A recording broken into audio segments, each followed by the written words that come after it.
out of the boat, and all of a sudden Crazy Larry shows up. And he's coming out of tombs. Again, you don't put your tombs up in your city. You put them outside the city. And he comes out. And if the boys haven't wet themselves from the storm, they're now wetting themselves because of this guy. And he lived amongst the tombs, and no one could bind him anymore, not even with a chain, for he had been bound with shackles and chains. And he wrenched the chains apart and broke the shackles to pieces. No one had the strength to subdue him. Night and day amongst the tombs and on the mountains he was out crying and cutting himself with stones. And when he saw Jesus from afar, he ran and fell down before him, and crying with a loud voice said, "What would you do with me, Jesus, Son of the Most High God?" Just previously with the disciples, they don't know what to do with Jesus. They're like, who is this guy? Even the storms listen to him. They call him a good teacher, master, but they haven't got to the place where they're calling him God. And all of a sudden, this guy shows up out of nowhere from the pagan side and calls him exactly what he is. For he was saying to him, Jesus said this, "Come out of the man, you unclean spirit." And Jesus asked him his name. "What is your name?" And he replied, "My name is Legion, for we are many." Again, this is Rome over here. You got to understand what Mark's doing with this passage. He's using Roman language. The Jews have a difficult time with Rome. And all of a sudden, Mark is recording for us an instance where Jesus is coming and is, in a lot of ways, dealing with Rome in this moment. Legion's his name. He begged him earnestly not to send these demons out of the country. Now, there was a great herd of pigs that were feeding there on the hillside. Would you find pigs over there? Most likely not. Hopefully not. But you would find them here. Josephus and a couple other people talk about that there was a giant temple to Dionysus sitting on top of this hill over here that sparkled in the sun. And guess what they used for sacrifice in the Greek way of doing things? They used pigs. So now we're talking about a herd of pigs, a big number of them. Now a great herd of pigs was feeding there on the hillside, and they begged him, "Send us into the pigs, let us enter them." So he gave them permission, and the unclean spirits came out and entered the pigs, and the herd, numbering about 2,000, rushed down the steep bank and into the sea. Let's talk about the pigs for a second. Could they have been for temple worship? Maybe. I don't know exactly what they were for, but 2,000 pigs is a giant economic powerhouse of money. You lose 2,000 of anything, you're going to be upset. There is money to be made in that, whatever that thing might be. And these pigs run and drown themselves here. Again, from Jewish perspective, where do they run and go to? Hell, they go back. They're done. I can just imagine there's a lot of floating pork sitting in this lake at that time. The herdsmen fled and told it to the city and the country around, and the people came to see what had happened. And they came to see Jesus and saw the demon-possessed man, the one who had the legion, sitting there, clothed. So Crazy Larry had been naked before, and sitting in his right mind. I can just imagine disheveled. His hair was all disheveled. He was naked. Now he's got some clothes on. He's got the dreaded comb over going on, and he's sitting next to Jesus having a conversation. He's in his right mind. Something big has changed. Everyone in this area knows this guy. He's the one the stories are all about. And all of a sudden, this guy has changed. And those who had seen it, the herdsmen probably, described to them what had happened to the demon-possessed man and to the pigs. And they begged Jesus to depart from their region. It wasn't about Larry being changed. They were more concerned about themselves, about their money, about their economics, about the pigs.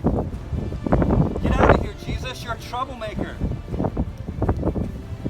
It says, and he was basically going to leave. They began to beg Jesus to depart from their region.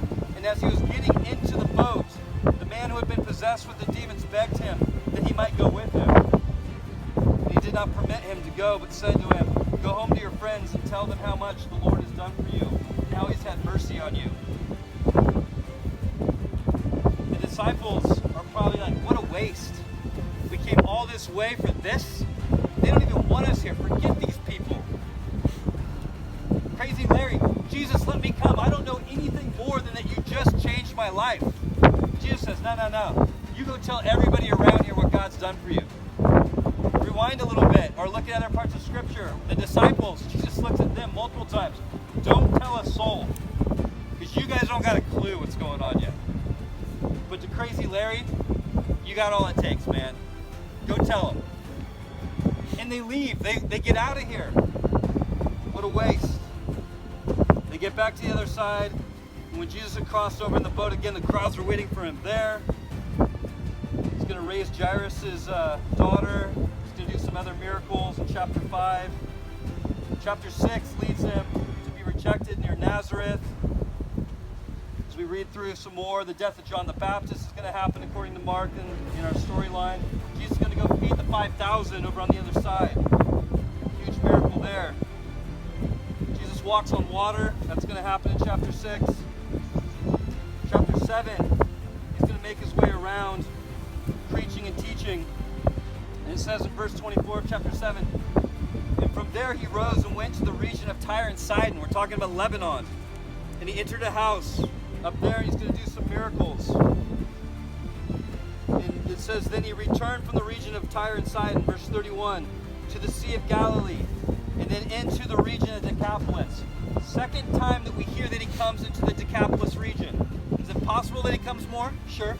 But in the text, we don't see that. We just see first time he comes with the disciples, second time he's here.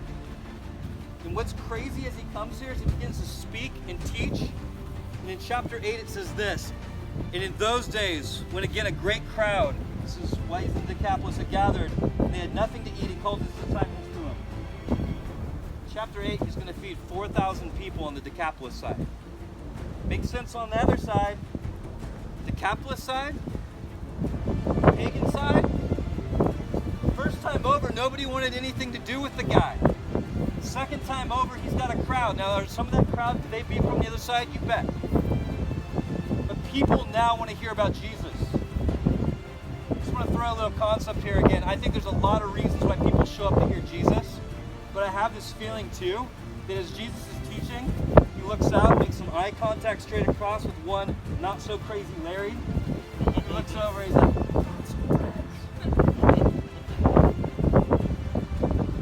your story matters. God can work. He does work. And I'm sure for the disciples, they sat there going, what a waste coming over here, this crazy Larry guy, who cares about him? And God's like, I got a plan that you have no clue about, and this guy and other people like him are going to be the ones that are going to spread the word, even if they don't know a ton about me. And I love that story because I just sit there and go, he's in the process of restoration. He continues to do it over and over again. And even as we stand here on the shore, it's not just for the Jews. It's not just for the Herodians. As Randy said yesterday, Jesus in his humanity continues to meet the needs of everyone around him.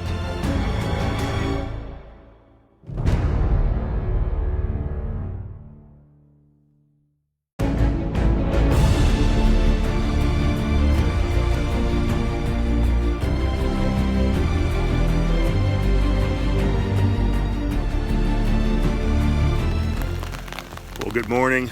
We are in Katrin.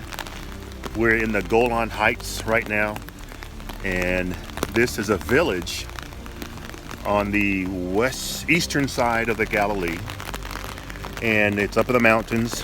And got my umbrella out, and we're going to go look at, I think it's some recreation of first century areas, and so we'll let you guys know Peacock. what we find here. Oh, peacocks.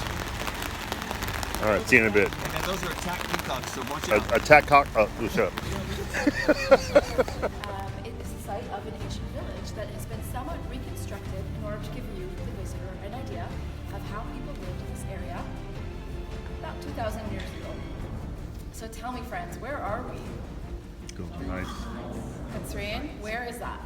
Golan In the Heights. Golan Heights, great. So you spent, if I understood correctly, the better part of yesterday touring the area around the Sea of Galilee.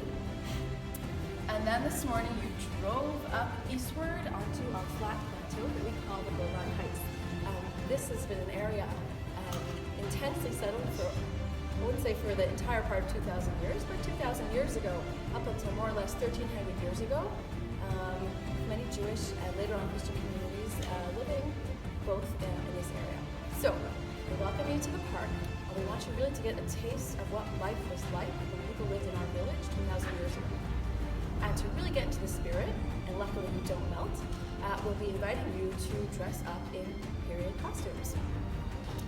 How do we know how people dressed 2,000 years ago? Hi everyone, good morning. My name is Avinoam. I'm director of the site here. I'm a good friend of Rich and of Monet, and I'm very, very happy that you're here. But let's transform to 2,000 years ago. So pull it in. Yeah. So I just wrote a question, how do we know how they dressed? Nobody answered. Pictures, mosaics, text, put it all together, you get an idea. Woohoo! Folks, our market is self-service, so who doesn't melt? Who said we don't melt? Oh, Who is it? that was me. Be the Gossip. Be the leader. Do you have like an off brown?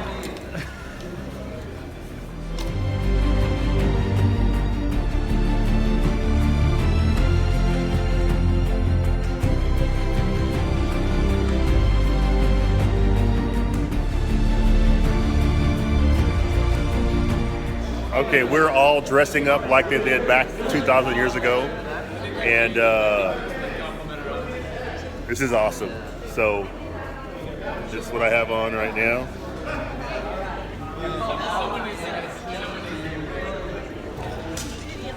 This makes me look fat.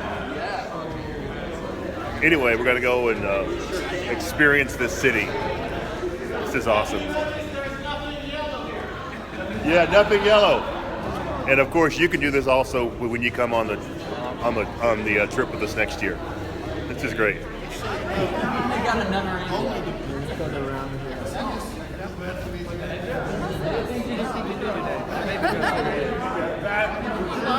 you should be running in the rain today, right? Where are you from? I'm originally from New York. You look like you're ready for a living native.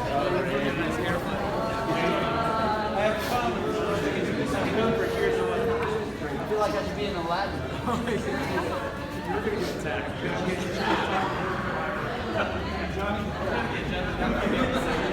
I'm gonna film these guys and then I'm gonna go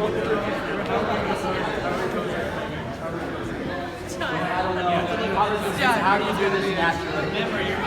You've heard it said, but I tell you. You've heard it said? Joyce, come here. That means one raised eyebrow. Jerry, can we get a picture with you, please? Into two groups. Monet, t'as marché? Guess not. Monet? Okay, you want to split into two groups? Yes, so everybody that is last name from A to L, stay here. And all the rest go with M. All right, so if you are M to Z, kindly follow me. Quick photo, where are we going? Aren't y'all adorable? We are. Man, I tell you. Sugar dates. Oh, look at D-Money there. Oh, yeah, baby. He's like a Pharisee, actually. Hello friends, welcome to Katrin, a biblical village. I brought my friends with me to visit this beautiful place. Would you like to see them? Here they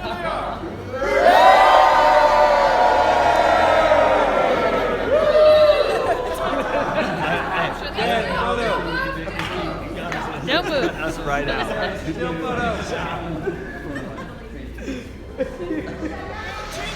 All with Christ. Okay, the words in Hebrew, I'm teaching you a bit Hebrew.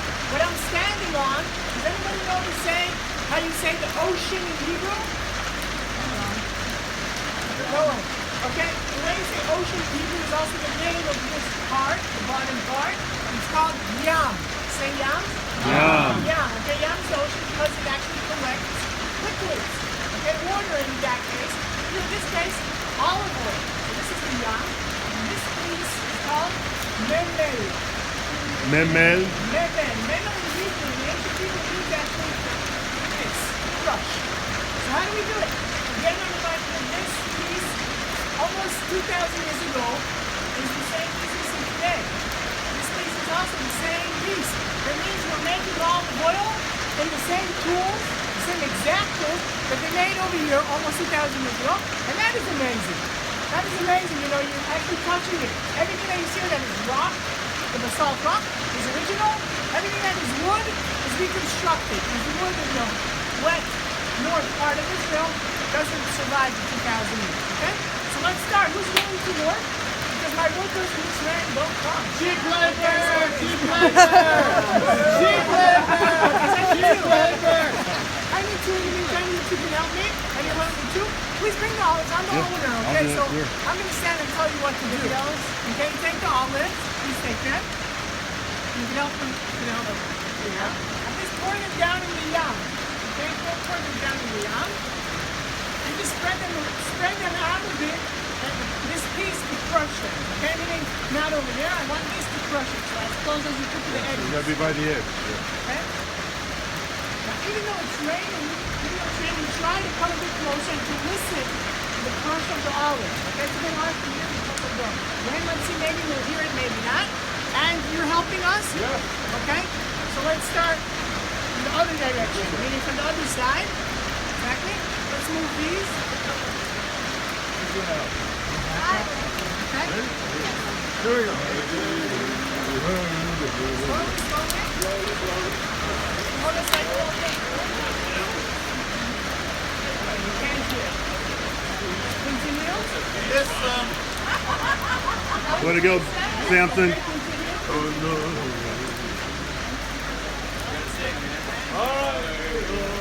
need some help. Somebody can help him there?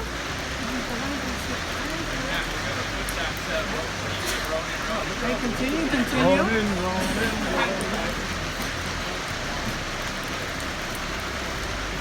Oh, you can smell it. Okay.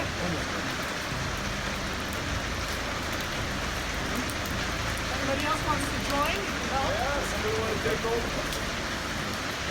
It's all yours. Good job.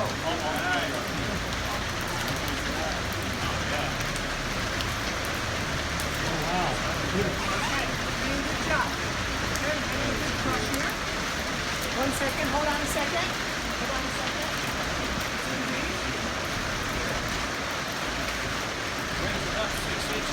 Okay, continue. And anybody that wants to help you help out. Okay, good. Ready, real quick. By the way, most of the olive oil is not in the fruit. Most of the olive oil is where? In the pit. In the pit. That's why in the grapes, when we want to make wine, we don't use this kind of instrument. Why? Because if we're going to crush the pit of the grape, what's going to happen to our wine? It's going to be bitter. So what do? We step on it with our feet that are soft, okay, that are not going to crush the pit. And that we do at the wine press also as an activity over here in the summer. Meaning when you come in the summer, it's going to be nice and sunny.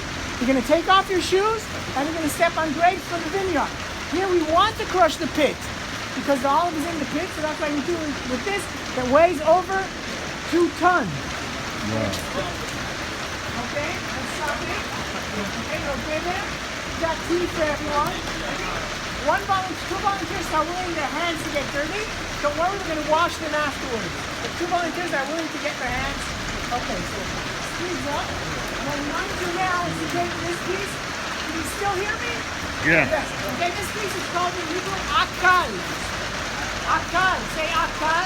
Akal. Akal. Okay, it's made out of straw and rope. And what we need to do now is to take, do we have your olive oil in this thing here? Anybody see olive oil? No, what we have here is olive mush.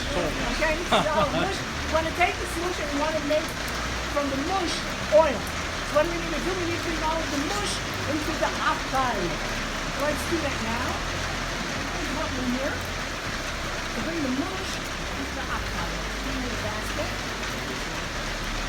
Sorry. Good job. I want to get right over here. Go ahead. Good job, good job. Whoever wants to help us and wants to get nice, smooth hand skin. Susie. Okay? Continue. Susie, Continue. over there. Good job. Good job.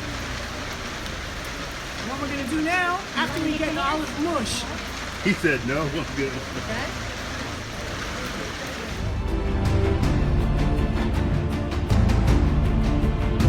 Open the screw bit. Open the screw bit. Again, I'm reminding everyone, if you didn't hear me beforehand, it's a bit more quiet now. The rock, the basalt rock of this piece is original from almost 2,000 years ago. The wood is reconstructed, but for sure this was making olive oil 2,000 years ago. Pile this one up here. And another, let me just a cup of tea for a second. Are you tired? You left it loose. Okay, we take a bit water. Okay, we take a bit water. Why do I need water? Because I want as most liquids to go out. Okay, and the liquid of the water would help also the olive oil to go out. Afterwards, it will separate anyway. So I pour a bit of water here. And I pour a bit of water here. Sorry. Water here also.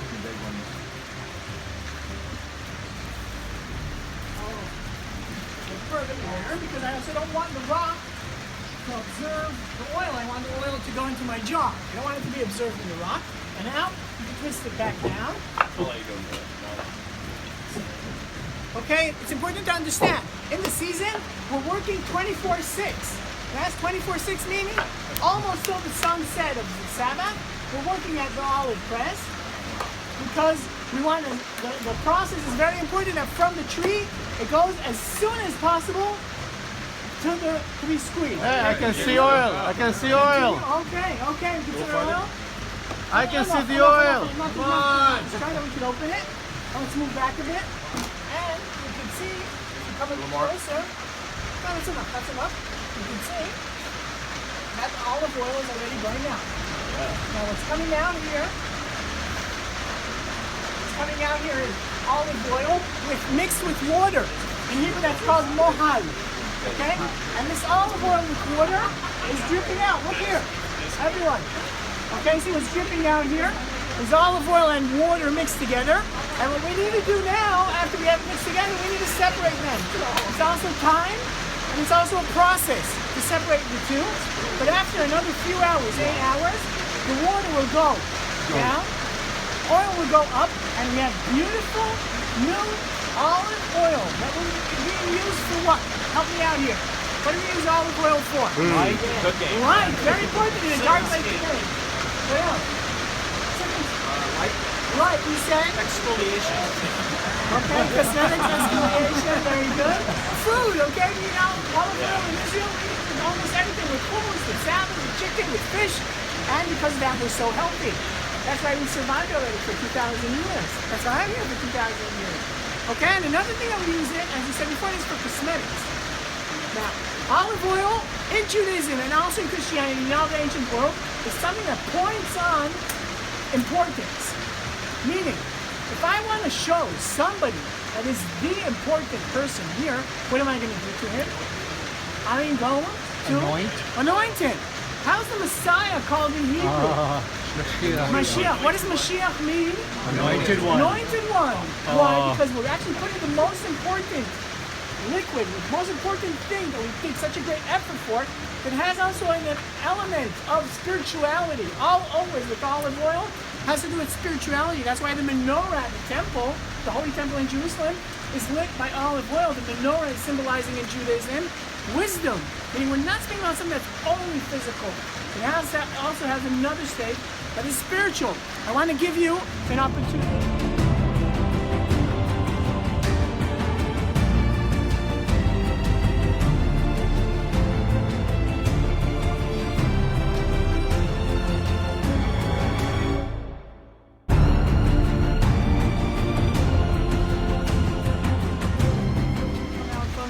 Son of Jesse, right? You're all familiar with that new root that's coming out of an old ancient tree.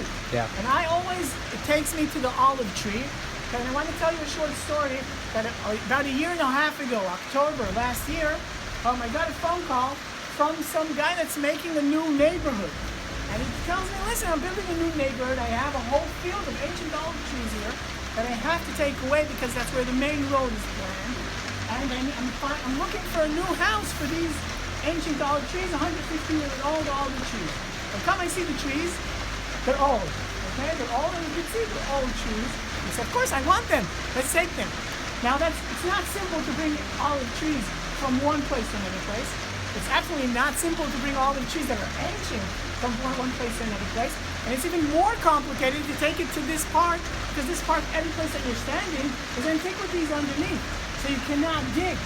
Okay, if I dig the authority of antiquities, and if they find antiquities, you can't dig in. What does that mean? You need to pile the mud up and not to dig in. That's not so good for the tree. The tree needs to be planted in the ground. I said, okay, I have a lot of advantages. Let's try. I bring here October last year 150 ancient olive trees. Wow. Got a big amount of them. I can't even plant in the ground because I need to pile the mud over them. And I said, okay, the winter's gonna come. Let's hope that half of them will make it. That 30 trees out of the 150 will make it. I want to tell you, a year and a half afterwards here, we have only 3 trees that didn't make it. Wow. Also those 3 trees with this rain, I'm optimistic that you're going to come here next time. And remember this, Joey, remember this ridge, that these 3 trees will make it. There's an olive tree, I can tell you about 30 of them after half a year, I didn't see even one green leaf. And I was sure they're dead. And then you see after a year, a branch comes out. This winter, a branch is coming out. And now go back to the book of Isaiah and the prophecy about the son of Jesse and the new branch that comes out of the old branch, and you see how everything comes together. The olive tree with the olive oil, with this beautiful site over here, and that actually is showing you something today, 2020, going far, far, far backwards to 2,000 years ago. Okay? Wow. Questions if you have.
He's grinding wheat. That's awesome.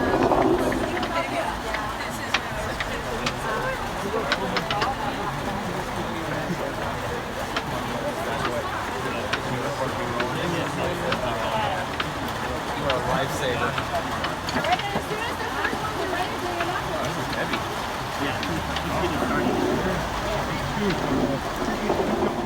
We're now. That the Philistines, we find in Ashkelon as symbols of the Philistine god. His name was Dagon. The word grain in Hebrew is still today Dagon. Dagon had a weapon and a saddle. So some suggest that it would All right, so we made our bread. We have olives. We have what is olive oil and what? Oh, sesame seeds, jelly, and I've got my bread. Oh, and what is that? Cheese? Oh yeah, awesome. That would be the size of the house. The houses are 6 bedrooms, 1 kitchen, 1 dining room, 3 toilets, and so on. And the house that we see, no, it's only 1 room.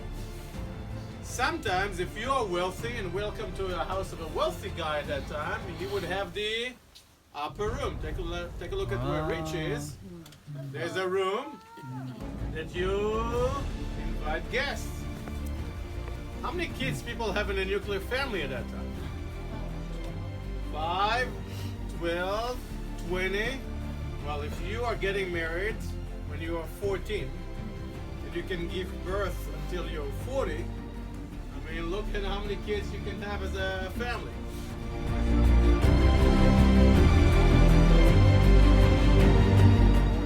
At that part of Lebanon and of Syria at that moment. So we're going to be as far north as we can go. And Caesarea Philippi is a place that we're going to jump into in Matthew, but Jesus takes his disciples there. Now we got to do a little bit of background on it, is that we talked about the fact that Herod dies and his kids step in, right? And so 3 of them get put in charge.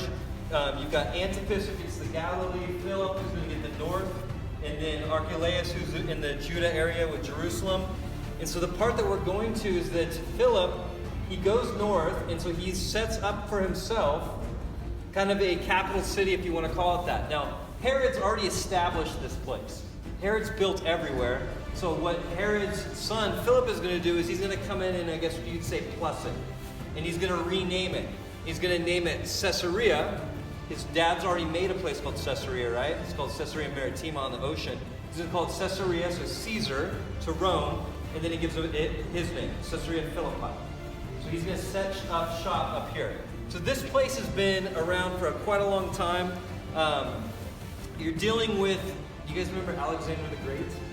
When Alexander comes through and he begins to conquer the known world at that time, so about 320 BC-ish in that era, he's coming through and he's conquering the land. And the way he keeps it is by coming through, and then as his military officers do their time, they're paid off by being given land. So it does a couple different things for him. One, he doesn't have to come up with the money himself to be able to pay these guys because he gives them somebody else's land. But 2, it Hellenizes it. It makes it Greek, because now you've got Greek people. You got the, Alexander the Great coming through, and now their traditions, their way of thinking, their thoughts, all of that begins to be established in these areas. So Caesarea Philippi, as we're going to go to, that was established a long time previous by Alexander and his generals and his soldiers who ended up staying there. So what they brought to the area is their Greek gods. So you're going to have Greek gods, Roman gods, all of these different pieces are kind of brought into it. And one in particular god will establish itself there. And it's a god by the name of Pan. So Pan is a half man, half goat kind of character. And I remember as a kid seeing cartoons. There's one cartoon in particular that we were seeing where there's this man who's half goat, half man, and he's got a flute and he's playing it and everybody's following him. This is Pan. Maybe you even heard of a pan flute. And Pan was a very, let's just say a sexual god. He's a god that is a god of fertility. And you're going to notice as we get up into that region, it's a very fertile area. And Pan would bring fertility, just kind of like Baal. You guys have heard of Baal before? Fertility would be brought if you appease the gods. And so the thought behind it is that Pan's father was basically the messenger between hell and the living world. And so his father would make the journey back and forth, and they believed that Pan would do the same. And when you get to Caesarea Philippi, you're going to see that it's right up against the mountain of Mount Hermon, and this is where the water, one of the points where the Jordan River starts from is right here. Water seeps out of this area, out of this cave, basically. And the water would come out of it. And so it was considered by the Greeks to be a gate to hell. And same thing with the Jews. The Jews had the same kind of conceptual thought as well, is that the underground was the area of the abyss, or the gates of hell. And so you've got this location sitting up there that's very fertile. You've got this god named Pan who lives there, and it's where we get the word panic from. And we get a couple different words that kind of come out of this idea of chaos, is this god Pan. And so he's there, and he would every year, to tradition, he would die and go to the underworld with his father, and that you had to bring him back to life. And if you could bring him back from the underworld to the living world, he would bring fertility.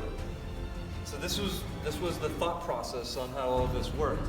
So Pan had all of these goddesses. When we get there, you're going to see that there's this giant rock wall that's the grotto area of Pan. And right there, you have all of these different places for Pan. So if you look, for those of you who have your booklets, mine's on page 23. I don't know what your guys' comes out at. There's a picture there. But if you can take a peek at that or show it to the people around you, you're going to notice this big rock area at the foot of Mount Hermon. To the far left is a temple to Caesar. So Herod establishes this. Again, Herod is a very, very smart guy. He comes around and says, I'm going to make money if I keep the Romans loving me, and if I keep showing them that I am their person who pays them taxes. So at the very top area of his kingdom, he puts a temple to Caesar. So you have a temple to Caesar. Right next to that is the Grotto of Pan. And then right next to that is Zeus. And then right next to that is another area of worship for Pan. So as you're kind of getting the picture here, is that Caesarea Philippi has a whole lot of everything going on at it, worship-wise, multiple gods. And this is a Greek and Roman way of thinking, is that there are a lot of gods, and each of these gods do different things. And so as these different civilizations, such as Greece and Rome and all of them, come through these empires, for the most part, we'll talk about Rome with it, if you just listen, obey, and pay taxes, they're okay with it.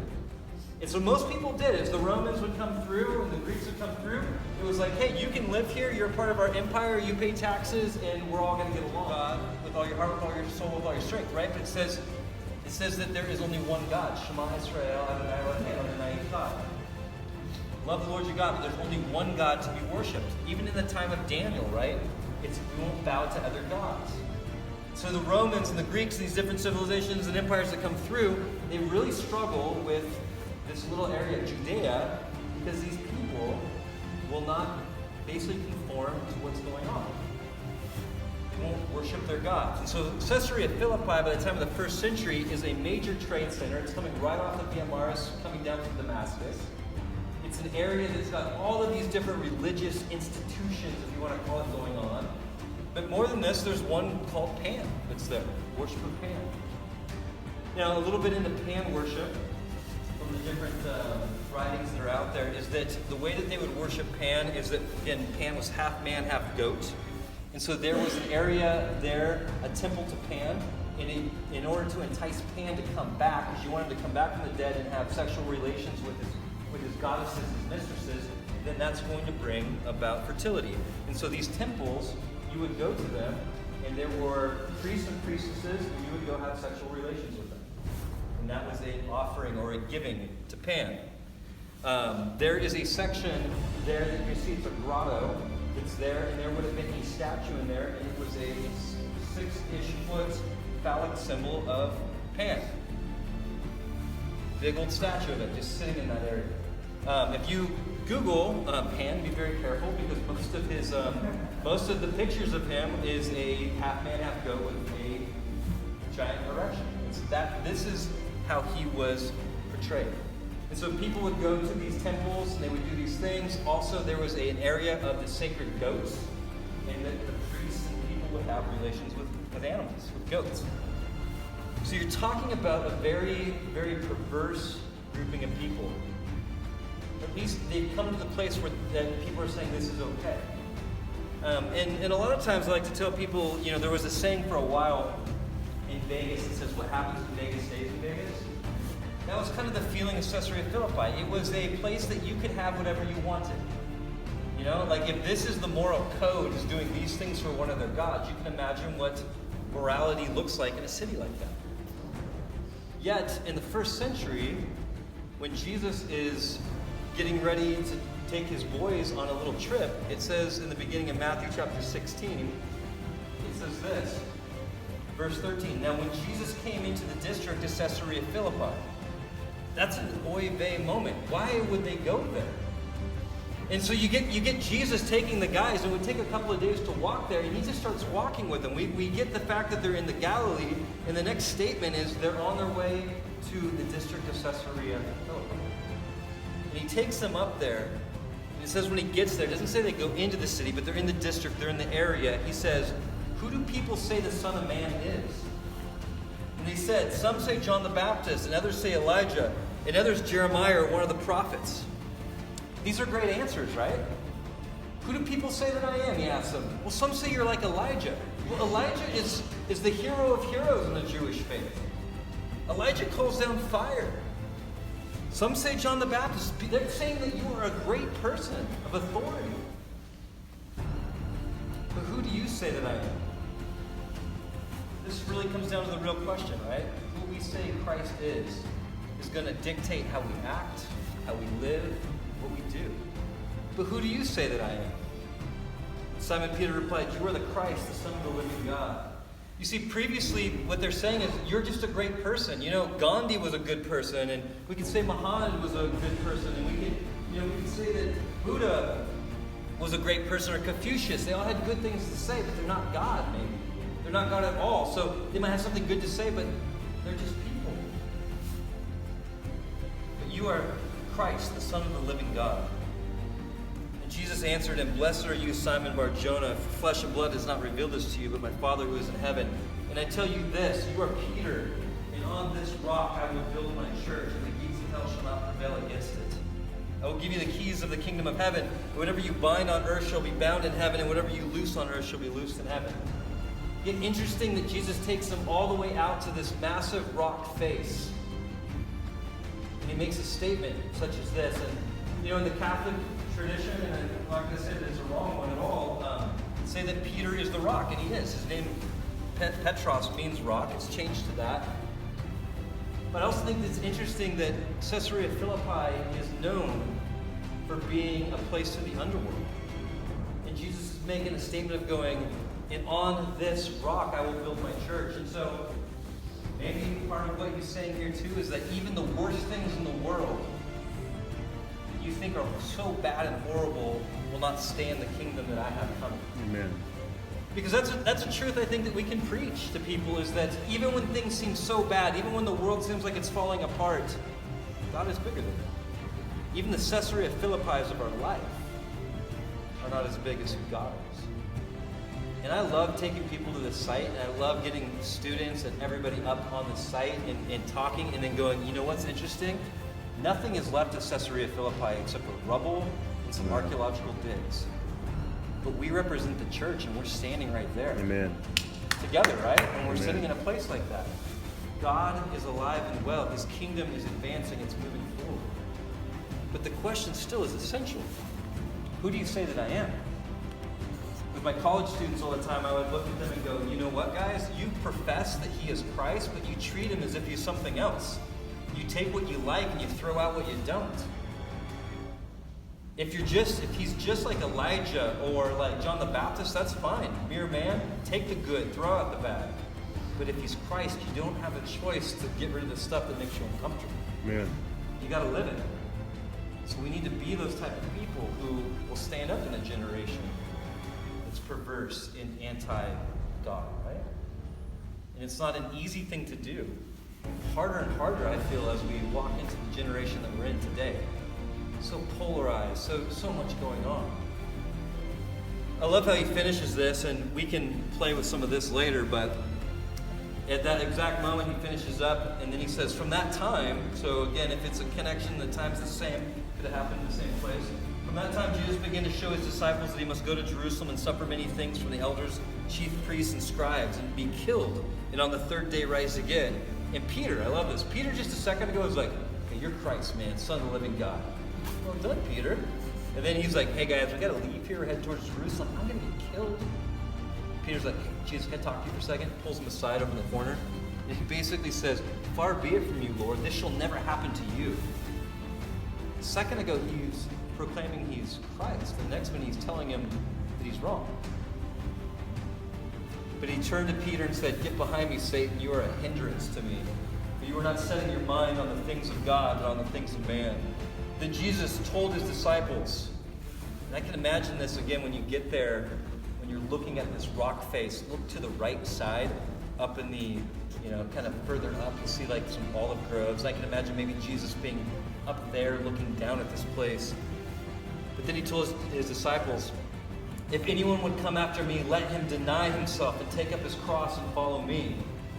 For For whoever would save his life will lose it, but whoever loses his life for my sake will find it.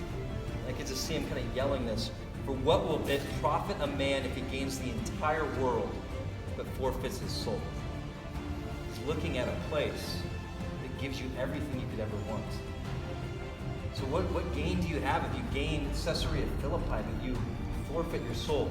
Or what shall a man give in return for his soul? For the Son of Man is going to come with his angels in the glory of the Father, and then he will repay each person according to what he has done. Truly I say to you, there are some standing here who will not taste death until they see the Son of Man come into his kingdom.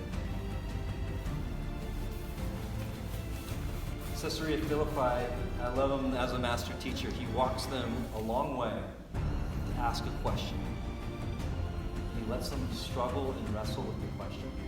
But that question today is the one that we've all gone into ministry. One, because hopefully we believe it, right? That he is Christ. But two, we hope to help lead people to the fact of understanding that Jesus is Christ and he is Lord. When we get to Caesarea Philippi, you'll have a chance to walk around. You have a chance to go see it. Hopefully it won't be raining too hard. When you guys go up,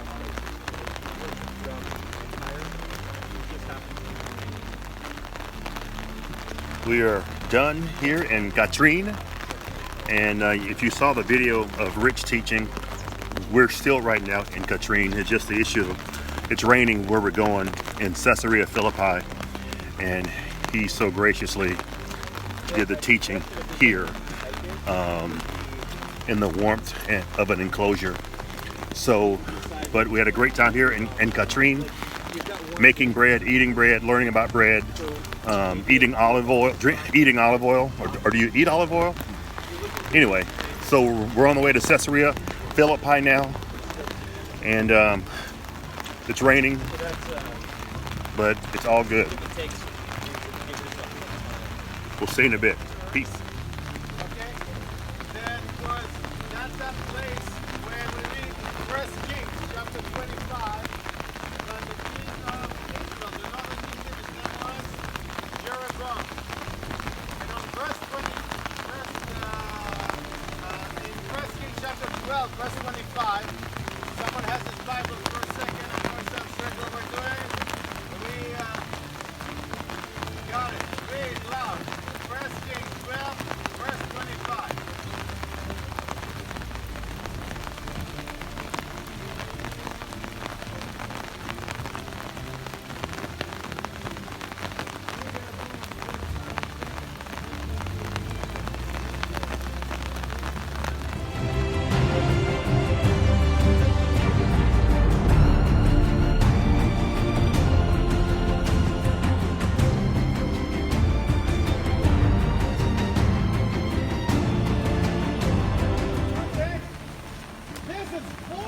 Years, it means that's the city of Laish. That's over The there. city of Laish, That's Laish. Okay? 4,000 years So old. people started to excavate more and more. What's the problem with mud bricks?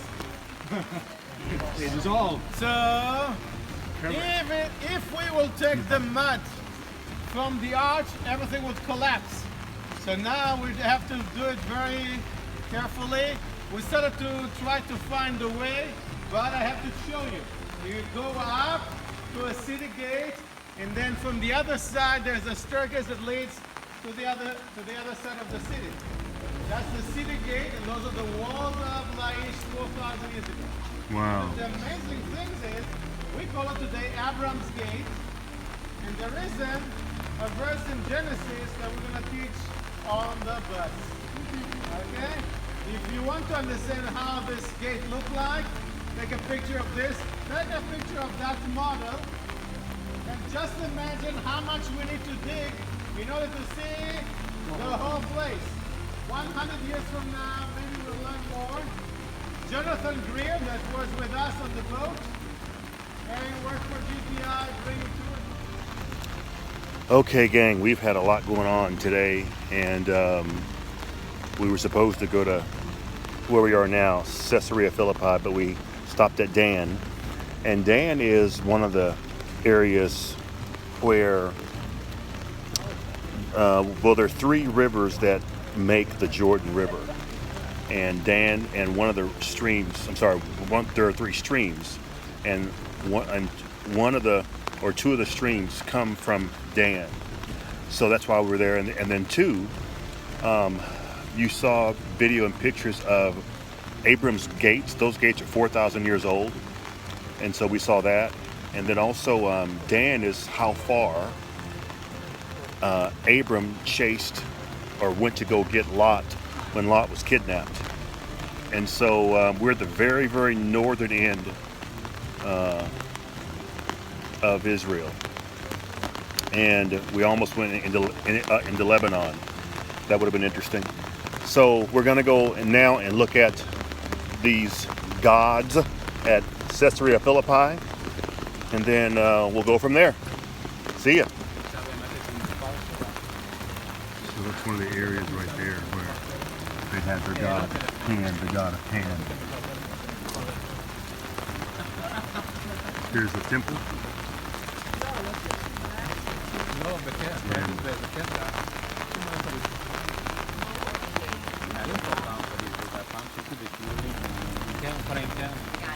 That area right there is where one of the gods was also too.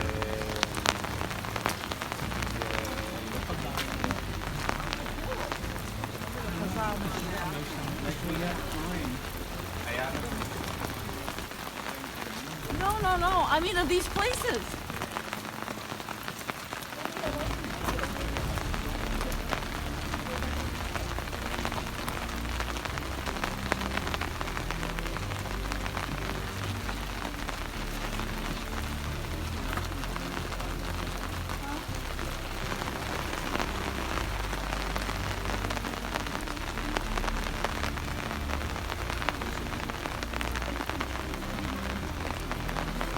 Oh, you okay?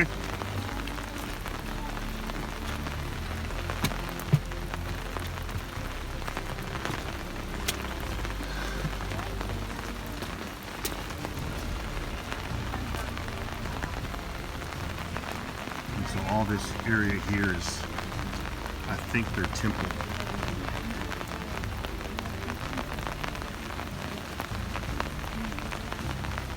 All these areas here. So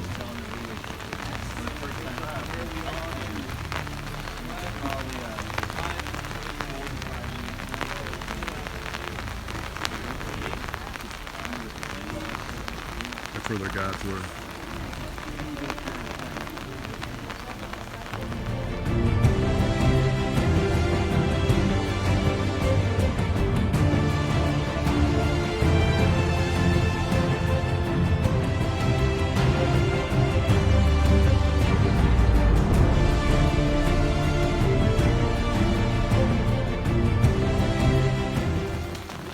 Here is the sanctuary of Pan.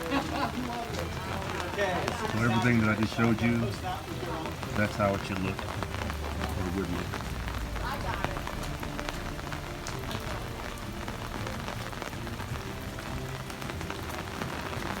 So this right here is that right there. And this right here is that over there. Pretty amazing, isn't it?